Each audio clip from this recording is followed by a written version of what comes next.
ለየካቲት በዛቲ ዕለት አይረፍ። ቅዱስ ኤፍሬም መታሰቢያው ነው። በረከቱ በዚችም ዕለት የጴጥሮስና የሶፊያ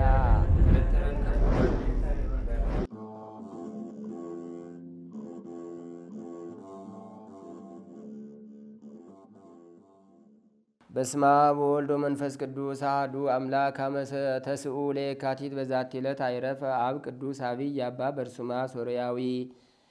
አንድ አምላክ በሆነ በአብ በወልድ በመንፈስ ቅዱስ ስም የካቲት 9 በዚች ቀን የከበረ በሶርያ ሀገር ላሉ መነኮሳት አባት የሆነ ታላቁ አባ በርሱማ አረፈ። የዚህም ቅዱስ ወላጆቹ ሳምሳጢ ከሚባል አገር ሰዎች ውስጥ ናቸው። አንድ በዋሻ ውስጥ የሚኖር ሰው በእርሱ ላይ ትንቢትን ተናገረ። ከመወለዱም አስቀድሞ ለአባቱ እንዲህ አለው፣ ትሩፋቱ ዜና በሶርያ ሀገር ሁሉ የሚሰማ ጣዕም ያለው ፍሬ ካንተ ይወጣል። ከእርሱም የሚሆነውን አስረዳው። ተወልዶም አድጎ እግዚአብሔርን ወደ ማወቅ በደረሰ ጊዜ ከወላጆቹ ሸሽቶ ወደ ኤፍራጥስ ወንዝ ደርሶ በዚያ ስሙ አብርሃም ከሚባል ሰው ዘንድ ተቀመጠ። እርሱም ወላጆቹን ስለፈራ ከዚያ ገዳም ሰደደውና ሄዶ በዓለት ውስጥ ኖረ። በዚያንም ታላቅ ተጋድሎን ተጋደለ። ወሬውም በሶርያ ሀገሮች ሁሉ በተሰማ ጊዜ ብዙዎች ደቀ መዛሙርት ወደ እርሱ ተሰብስበው የዚያ ቦታ ውሃ ግን እጅግ መራራ ነበር፣ በላዩ በጸለየ ጊዜ ተለውጦ ጣፋጭ ሆነ። እግዚአብሔርም በእጆቹ ድንቆች ታምራቶችን አደረገ። ከእርሳቸውም በአንዲት ጊዜ ከደቀ መዛሙርቱ ጋር ከበዓቱ ርቆ ሳለ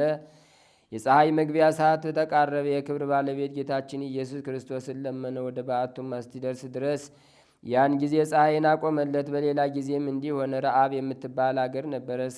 ሰዎቿም ከሃዲዎች ናቸው። በላያቸውም ዝናብ ተከለከለ። በተጨነቁም ጊዜ ወደ ከበረ አባ በርሱማ መጥተው ለመኑት። እርሱም ገሰጻቸው፣ እንዲህም አላቸው፣ ከክህደታችሁ ተመልሳችሁ በእግዚአብሔር ብታምኑ እርሱ ብዙ ዝናብን ያዘንምላችኋል፣ እነርሱም እናምንበታለን አሉት። በዚያንም ጊዜ ጌታችን ለመነውና ብዙ ዝናብ ዘነመላቸው። የሀገር ሰዎችም ሁሉ በጌታችን አመኑ። እንዲሁም ሰዎቿ ከሃዲያን የሆኑ ሌላ ሀገር ነበረች። እነርሱንም ገስጾ መክሮ አስተምሮ እግዚአብሔርን ወደ ማወቅ መለሳቸው። የጣዖታቸውንም ቤቶች አፈረሰ። ይህም ቅዱስ ለራሱ ቦታ አዘጋጅቶ በዚያ ሳይቀመጥ 54 ዓመት ቆሞ ኖረ።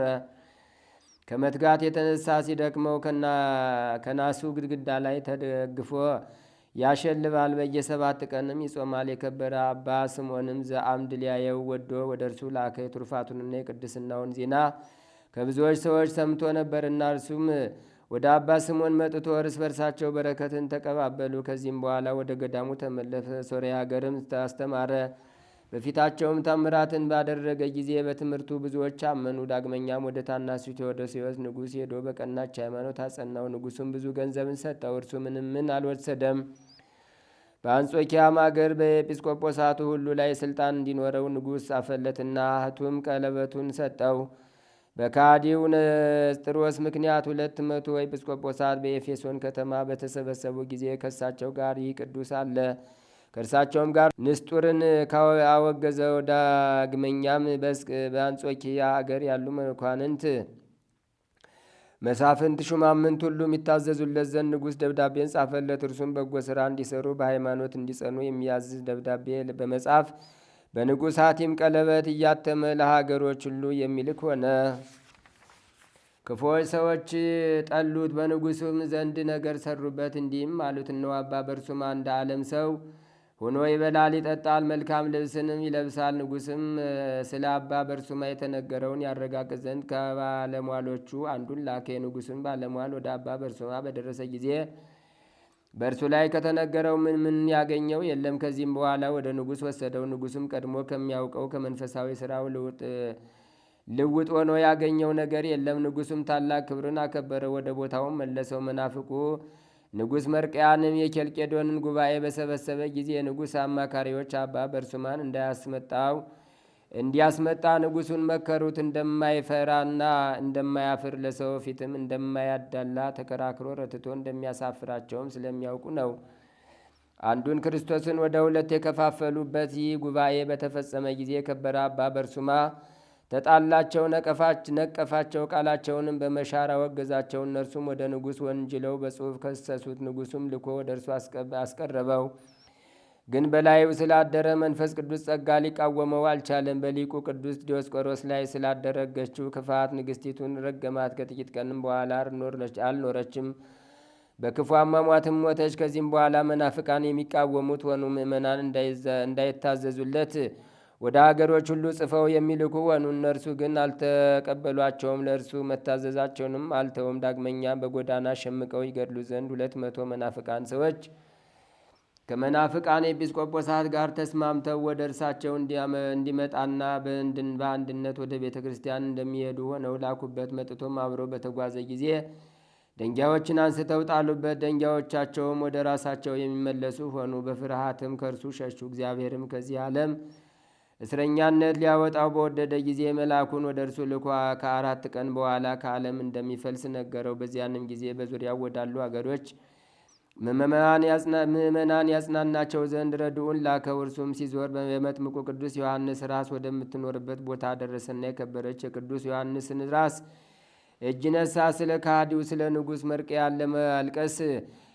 በማልቀስ ለመነ። እንዲህም የሚል ቃል ከመጥምቁ ዮሐንስ ራስ ወጣ። አባ በርሱማ ወደ እግዚአብሔር ስለ ከሰሰው ያ መርቅያን ሙቷልና አትፍራ። የከበረ አባ በርሱማ ረድኡን ባረከውና በሰላም አረፈ። ከበዓቱም ደጃፍ ከምድር እስከ ሰማይ የሚደርስ የብርሃን ምሰሶ ተተክሎ ታየ። ምእመናንም ሁሉ ከሩቅ አይተው ወደ እርሱ መጡ። አርፎም አገኙት። ከሥጋውም ተባረኩ፣ በላዩም አለቀሱ። ከእርሱም ስለመለየታቸው እጅግ አዘኑ። እንደሚገባም እየዘመሩና እያመሰገኑ ገንዘው በመቃብር አኖሩት። ለእግዚአብሔር ምስጋና ይሁን፣ እኛንም በጸሎቱ ይማረን፣ በረከቱም ከእኛ ጋር ትኑር ለዘላለሙ አሜን። በዚችም ዕለት የከበረ ሶርያዊ ጳውሎስ በሰማዕትነት ሞተ። የዚህም ቅዱስ ወላጆቹ የሶርያ ሰዎችና በእስክንድሪያ ከተማ የሚኖሩ ነጋዴዎች ናቸው። ከዚህም በኋላ በስሙናይን ከተማ የሚኖሩ ሆኑ። ወላጆቹም ሲሞቱ ብዙ ገንዘብ ተውለት። ከዚህ በኋላ ከሃዲያን ነገሥታትና መኳንንት በክርስቶስ የሚያምኑ ምእመናንን እንደሚያሰቃዩአቸውና እንደሚገድሏቸው ሰማ። በዚያንም ጊዜ ተነስቶ ገንዘቡን ሁሉ ለድሆችና ለችግረኞች በተነ። ከዚህም በኋላ የወደደውን መንገድ ይመራው ዘንድ ወደ ክብር ባለቤት ጌታችን ኢየሱስ ክርስቶስ ጸለየ። ጌታችንም መልአኩን ሱሪያልን ላከ። እርሱም በክብር ባለቤት ክርስቶስ ስም የሚደርስበትን ስቃይ ሁሉ ነገረው። እነሆ ከአንተ ጋር እንድኖር እንዳጸናህም እግዚአብሔር አዞኛልና አትፍራ አለው። በዚያንም ጊዜ ተነስቶ ወደ እንዴናው ከተማ ሄደ። በመኮንኑም ፊት ቆሞ በክብር ባለቤት በጌታችን ኢየሱስ ክርስቶስ ታመነ። መኮንኑም ልብሱን አራቁተው ይገርፉት ዘንድ አዘዘ። ይህንንም አደረጉበት። ከዚህም በኋላ በጎኖቹ ውስጥ መብራቶችን አስገብተው ለበለቡት፣ እሳት ግን አልነካቸውም። መኮንኑም ለጣዖት እንዲሰግድ ብዙ ገንዘብ ላመጣለት የተመሰገነ ጳውሎስም ወላጆች ሲሞቱ 17 የወርቅ መክሊት ትተውልኝ ነበር። ስለ ክብር ባለቤት ክርስቶስ ፍቅር ትቼ ለድሆች መጸወትኩት። ወደዚህ ወደ ተናቀ ገንዘብ እንዴት እመለሳለሁ አለው። መኮንኑም ሰምቶ ብረቶችን በእሳት አግለው በአፉና በጆሮዎቹ እንዲጨምሩ አዘዘ። ይህንንም አደረጉበት። ሱሪያል መልአክም ወርዶ ዳሰሰውና ዳነ። ሁለተኛም እባቦችን በላዩ ሰደዱ፣ አልነኩትም፣ ምላሱንም ቆረጡ። ጌታችንም አዳነው። መኮንኑም ወደ እስክንድሪያ ከተማ በሚሄድ ጊዜ ከእርሱ ጋር ወሰደው። የክብር ባለቤት ጌታችን ኢየሱስ ክርስቶስንም በመርከብ ውስጥ ተገለጠለትና አጽናናው። የዚህም ቅዱስ ኤሲ የሚባል ወዳጅ አለው። እህቱ ቴክላም ጌታችንም ስጋውን ከስጋቸው ነፍሱ ከነፍሳቸው ጋር እንደሚሆን ነገረው። ያን ጊዜ እሊ ቅዱሳን በእስክንድሪያ ከተማ በእስር ቤት ነበሩ። የከበረ ጳውሎስም ወደ እርሳቸው በደረሰ ጊዜ እርስ በርሳቸው ተሳሳሙ። መገናኘታቸውም ነፍሳቸውን ደስ ብሏት እግዚአብሔርን አመሰገኑት። መኮንኑም ወደ እንዴናው ከተማ በሚመለስ ጊዜ የቅዱስ ጳውሎስን ራስ ቆርጠው ስጋውን ከጥልቅ ባሕር ወረወሩ። የሰማዕትነትንም አክሊል በመንግሥተ ሰማያት ተቀበሉ። ምእመናንንም ስጋውን በስውር ወስደው በአማሩ ልብሶች ገነዙት፣ በእነርሱም ዘንድ አኖሩት። ከእርሱም ድንቆች ታምራቶች ተገለጡ። ለእግዚአብሔር ምስጋና ይሁን፣ እኛንም በጸሎቱ ይማረን፣ በረከቱም ከእኛ ጋር ትኑር ለዘላለሙ አሜን። ሰላም ለጳውሎስ ቅሱፈ ዘባን በተጠብጥቦ ወመሃት ወነድ ውእየ ገቦ ሱሪያል መልአክ እንዘይም የግቦ በድሮ ፈጺሞ ወሃይማኖቶ አቂቦ ዘምስሌሲ ወቴክላ ተወፈየ አስቦ። በዝች ቀን የከበረ ሰማዕት ጴጥሮስ መታሰቢያው ነው። ለእግዚአብሔር ምስጋና ይሁን አሜን። አንድ አምላክ በሆነ በአብ በወልድ በመንፈስ ቅዱስ ስም የካቲት 10 በዚች ቀን ከ12 ሐዋርያት አንዱ የእልፍዮስ ልጅ የከበረ ሐዋርያ ያዕቆብ በሰማዕትነት ሞተ። በዚችም ዕለት የንጉሥ ኑማሪያኖስ ልጅ የከበረ ዮስጦስ በሰማዕትነት ሞተ። በዚችም ዕለት በገድል የተጠመደ ምሁር የሆነ የዓለሙ ሁሉ መምህር አባ ኤስድሮስ አረፈ። በዚችም ዕለት የፋርስ ሀገር ኤጲስቆጶስ አባ ፌሎ በሰማዕትነት ሞተ። ዛቅረብኩማ ኢሌታ ዘይኪርያ ይላፈም ለተጸምዱ ከዘልፈ ለላ አንብብ ተወከብ ዘንዴቴ መጽሐፈን ተረሳይ ከግዚኦ ጸዲቀ መበለቱ ኩፈ እምላቡ ላን ዘተርፈ ነቢያት ቅዱሳን ሐዋርያት ሰባክያን ሰማዕታት ጻድቃን ደናግል አድኅዩ መነኮሳት ሄራን ባርኩ ባርኮ ጉባኤ ዛቲ መካን እስከ አረጋዊ ሊቆን ውስጥ አለ ዘጻፎ በክርታስ ወለዛ ጻፎን ዘይደርስ ወለዛ አንበቦ ለተተርጎመ በልሳን አዲስ ወለዘ ሰማ ቃሎ በዝነ መንፈስ በጸሎተሙ ማርያም አራቂተ ኩሉም ባይስውረ የመሐረነ ኢየሱስ ክርስቶስ ተአምር ዘገብረ እግዚእነ ወአምላክነ ወመድኃኒነ ኢየሱስ ክርስቶስ ጻሉ ወመምረቱ ያህሉ ምስለ ኩልነ ህዝበ ክርስቲያን ለዓለም ዓለም አሜን። ይቅርታውና ቸርነቱ ለዘላለም በእውነት ለሁላችን ይደረግልና ጌታችንና አምላካችን መድኃኒታችን ኢየሱስ ክርስቶስ ያደረገው ተአምር ነው። የጥብርያዶስ አካባቢ የምትሆን የመግሎተ ሀገር ጌታ ኢየሱስ ሲሄድ የዮናን ልጆች ስምዖንና እንድርያስን በባህሩ ዳርቻ አሳ ሲያሰግሩ አያቸው። እዚያም አሳ ሳይሆን የምታጠምደው ሰውን ታጠምድ ዘንድ ስምዖን ወደ እኔና ብሎ ጠራው። ስምዖንም ጌታ ኢየሱስ ክርስቶስ ሳያውቀው በስሙ ስለጠራው አደነቀ። ጌታ ኢየሱስም የዮና ልጅ ስምዖን ሆይ አንተ ሳታውቀኝ ስምህን ስለጠራውህ አታድንቅ፣ ገና ከዚህ የበለጠ ተአምር ታያለህና አለው። እወቅ፣ ከዛሬ ጀምሮ የኔ ተከታይ በመሆን በደቀ መዛሙርቶቼ ላይ ስልጣን ይኖርሃል አለው። ስምዖንም ሰገደለትና በእውነት የሕያው የእግዚአብሔር ልጅ ኢየሱስ ክርስቶስ ነህ፣ በእውነት አንተ የአባታችን የአዳም ፈጣሪ ነህ፣ የዓለሙ ሁሉ መድኃኒት ነህ አለው። ጌታ ኢየሱስም አንተ የዮና ልጅ ስምዖን ሆይ አንተ ብፁዕ ነህ፣ ይህን ምስጢር ሰማያዊ አባቴ እንጂ ስጋዊ ደማዊ ሰው አልገለጠልህምና አለው። በዚህም ጊዜ ስምዖን የሰማያት በሮች ተከፍተው አየ። ከሰማይም እርሱ የሚለውን ስሙት፣ ለእርሱ ታዘዙ፣ ስገዱለትም የሚል ቃል ሰማ። ስምዖንም በግንባሩ ወደቀ። ጌታ ኢየሱስ ግን አነሳውና እጁን ያዘው። የወንድሙ የእንድርያስን እጅ ያዘውና ወደ ዮርዳኖስ ወሰደው።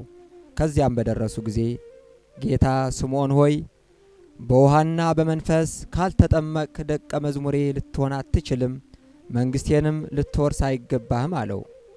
ስምዖንም ጌታዬ በባሪያው ላይ የወደደውን ያድርግ አለ። ከዚያም ለዮሐንስ ሰጠውና የእስራኤል ልጆች ወደ ወንዝ ወርደው እንደሚያደርጉት ሁሉ ዮሐንስም ስምዖንና እንድርያስ ወንድሙንም በዮርዳኖስ ውሃ አጠመቃቸው። የመላእክት ማኅበሮችም ከሰማይ ወርደው ከጥምቀቱ በኋላ በክንፋቸው ተቀበሏቸው። በዚያም ስም ስምዖንና እንድርያስ የእግዚአብሔርን ክብር ተመለከቱ። ስምዖንም ከዮርዳኖስ ባህር በሚወጣበት ጊዜ ከጫማው በስተ ውስጥ በኩል አለት ድንጋይ ተጣበቀና ልክ እንደ ጫማ ሆነ። ጌታ ኢየሱስም ስምዖን ሆይ እወቅ፣ ከዛሬ ጀምሮ አለት ድንጋይ ትባላለህ፣ በአንተ ላይ ቤተ ክርስቲያንን እሰራታለሁ፣ የሲኦልም አበጋዞች አይበረቱባትም። ለአንተም የሰማይና የምድር መክፈቻ ሰጥሃለሁ። በምድርም ኃጢአቱን ይቅር ያልክለት ይቀርለታል፣ እንዲሁም በምድር ያሰርከው በሰማይ የታሰረ ይሆናል። እወቅ፣ በእኔ አምሳል ስለ እኔ የሆነ መንጎችን ትጠብቅ ዘንድ ሾሜሃለሁ። በአንተ ቃል ይታዘዙ፣ በአንተም ቃል ሰማይና ምድር ፍሬያቸውንም ያፈራሉ። ሰማይም ለሰው ልጅ ምሕረትን ያዘንብ ዘንድ ብታዘው ያዘንባል፣ ወይም እኔ በሶዶምና ገሞራ እንዳዘዝኩት ያለ እሳትና ዲን ያዘንብ ዘንድ ብታዘው ያዘንባል። ምድርም አንተ ይቅርታ ላደረክለት ተድላ ደስታን ታፈራ ዘንድ ብታዛት ትታዘዝሃለች። ወይም አንተን የሚወነጅሉ እኔ በዳታንና በአቤሮን ላይ እንዳደረግኩት ዋጫቸው ብትላት አፋቸውን ከፍታ ትውጣቸዋለች፣ አፏን ከፍታ ትውጣቸዋለች። ፍሬን ታፈራ ዘንድ ብታዛት ታፈራለች። ስምዖን ሆይ ላንተ የአሮንን ክህነት ሰጥቻለሁ፣ መንፈስ ቅዱስም በላይህ ላይ ያድራል። አሕዛብም ሁሉ በአብና በወልድ በመንፈስ ቅዱስ ስም ታጠምቃቸዋለህ። እንግዲህ እኔ ካደረግኩት ይልቅ ብዙ ተአምራት እንድታደርግ ስልጣን ሰጥቻለሁ። ስምዖን ሆይ እወቅ፣ በእውነት የሚጠሩኝን እሰማቸዋለሁ፣ የሚያምኑብኝም አድናቸዋለሁ። የሚክዱኝ ግን በሰማያዊ አባቴ ፊት እክዳቸዋለሁ ሲል ለስምዖን ነገረው። ይቅርታውና ቸርነቱ ከሁላችን ጋር ጸንቶ ይኑር ለዘላለሙ አሜን። ሙሴሰ የዋህም ኩሎሙ ደቂቀ እስራኤል ሙሴ ከእስራኤል ሁሉ የዋህና ቅን ነው ይላል። እንደ ቅንነት ትልቅ ነገር የለም። እግዚአብሔር ቅን የሆኑትን ሁሉ ልመናቸውን ይሰማል። ቅኖች ሆነን ስንጸልይ፣ ቅኖች ሆነን አስራቱን በኩራቱን ቀዳማያቱን ስንሰጥ፣ ቅኖች ሆነን ለእግዚአብሔር የሚገባውን ነገር ስናቀርብ ይቀበለናልና በቅንነትና በማስተዋል ሆነን በተሰበረ መንፈስ ሆነን ወደ እግዚአብሔር ጸልየን እግዚአብሔር ልመናችንን እንዲሰማን የእርሱ መልካም ፈቃዱ ይሁንልን። ሙሴ ወደ እግዚአብሔር ጸለየ።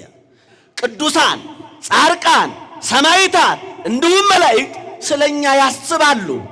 እኛ በኃጢአት ምክንያት ከእግዚአብሔር ስንጣላ፣ በኃጢአት ምክንያት ማንነታችንን ስንረሳ፣ በኃጢአት ምክንያት ከቅድስና ሕይወት ስንወጣ፣ ፍሬ አልባዎች ስንሆን ቅዱሳን ይጸልያሉ። ሙሴ ጸለየ፣ ወደ እግዚአብሔር ጸለየ።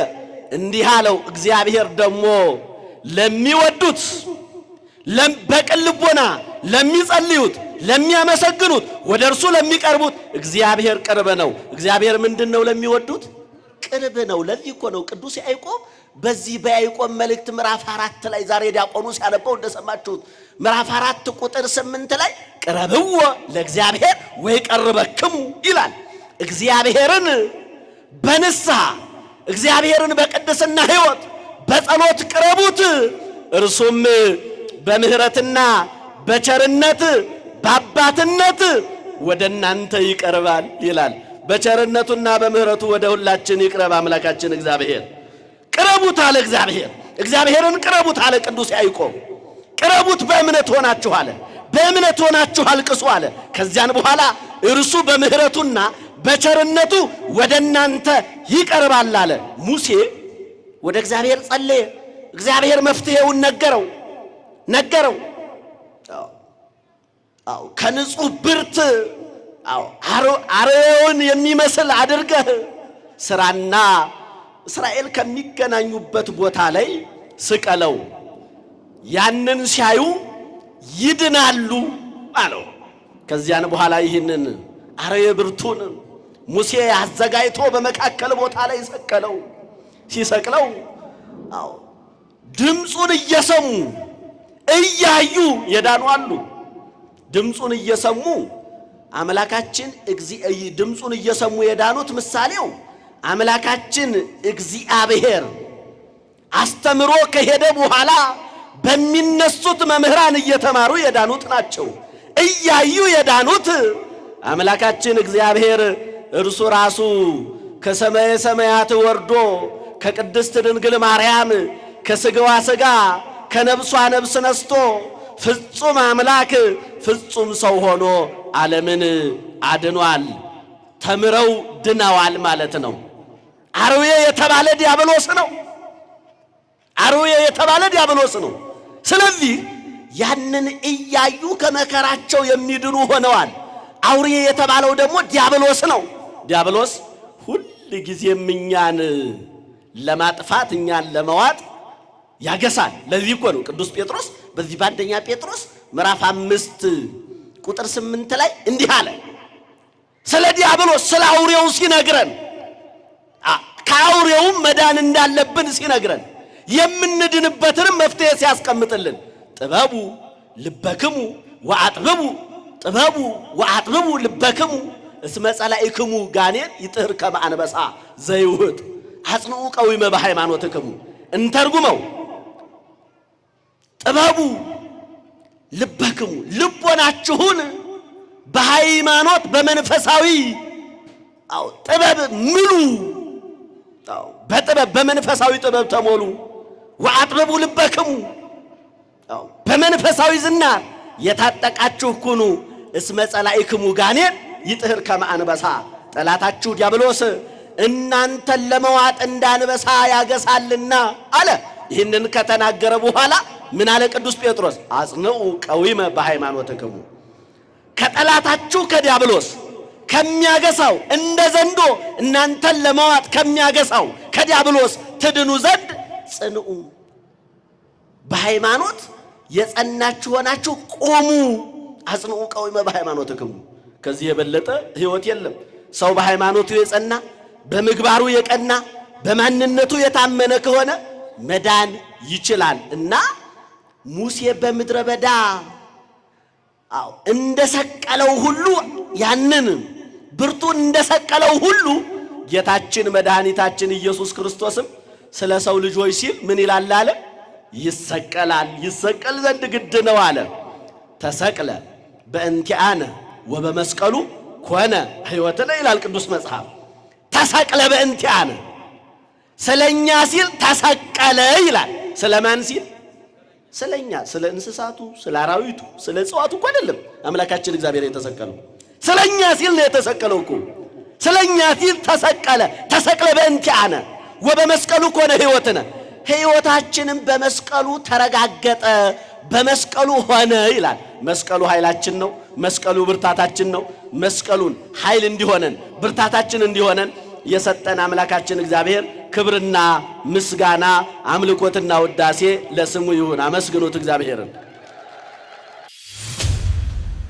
የሰማነውን በልቡናችን ይጻፍብን፣ ከቅዱሳን ረድኤት በረከት ያሳትፈን። አቡነ ዘበሰማያት ይትቀደስ ስምከ ትምጻእ መንግሥትከ ወይኩን ፈቃድከ በከመ በሰማይ ከማሁ በምድር ሲሳየነ ዘለለ ዕለትነ ሀበነ ዮም ወኅድግ ለነ አበሳነ ወጌጋየነ ከመ ንሕነኒ ንኅድግ ለዘአበሰ ለነ ኢታብአነ እግዚኦ ውስተ መንሱት አላ አድኅነነ ወባልሐነ እምኩሉ ኩይስ መዚአከ ይእቲ መንግሥት ኃይል ወስብሐት ለዓለመ ዓለም። በሰላመ ቅዱስ ገብርኤል መልአክ ወእግዝእትየ ማርያም ሰላም ለኪ ድንግል በሕሊናኪ ወድንግል በሥጋኪ እም እግዚአብሔር ጸባኦት ሰላም ለኪ ብሩክት አንቲ እምአንስት ወብሩክ ፍሬ ከርሥኪ ተፈሥሒ ፍሥሕት ወምልዕተ ጸጋ እግዚአብሔር ምስሌኪ ሰአሊ በጸልይ ምሕረታ በፍቅር ወልድኪ ኢየሱስ ክርስቶስ ከመ ይስራኤልና ኃጣውኢነ ተማኅፀነ ብኪ ወእግዚእ ኢየሱስ ክርስቶስ ስረይ ኃጢአትየ ወኃጢአተ ኩሉ ሕዝብ ከማይሠራ ኃጢአት እግዚአብሔር ይፍታ።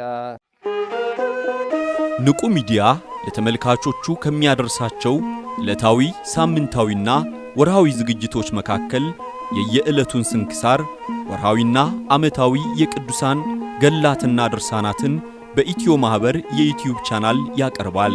የየዕለቱን ስንክሳር ባሉበት ሆነው በማድመጥ እንዲሁም ወርሃዊና ዓመታዊ የቅዱሳንን ዜና ሕይወታቸውን በማድመጥ ከቅዱሳኑ በረከትና ረድኤት እንዲያገኙ ንቁ ሚዲያ የሁል ጊዜ ምኞቱ ነው።